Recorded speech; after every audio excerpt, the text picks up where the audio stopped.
A major plan by EU Foreign Policy Chief Kaja Kallas to send urgent military aid of up to €40 billion to Ukraine failed to get off the ground at an EU summit in Brussels.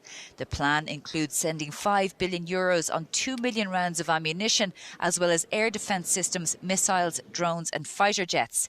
But President of the European Council, Antonio Costa, said Ukraine will be funded for 2025 due to, among other things, the Commission's rearm plan adopted weeks prior.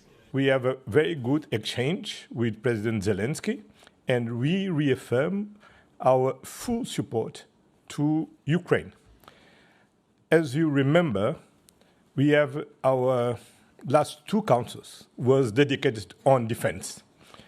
The brainstorming day and last 6th of March, we have a discussion and we welcome and approve the package proposed by the European Commission to increase our defense spending. And now with these instruments, I believe that all the other member states or the different member states will increase their pledges to continue to support Ukraine.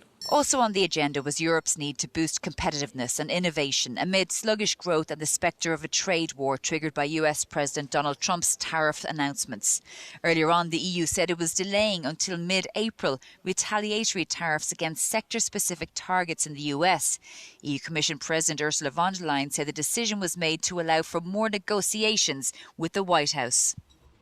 We are in principle opposed to tariffs. We think that tariffs are bad. They are like taxes. They are bad for consumers. They are bad for business on both sides of the Atlantic, without any question.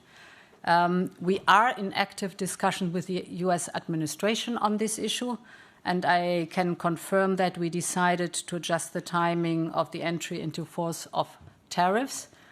The impact of our response does not change. EU leaders also said they deplored the resumption of violence in Gaza, where over 500 people have been killed by Israeli airstrikes, many of whom were children. They called for the ceasefire to be put back on track, for the hostages to be released without condition, and for humanitarian aid to be allowed back into the enclave.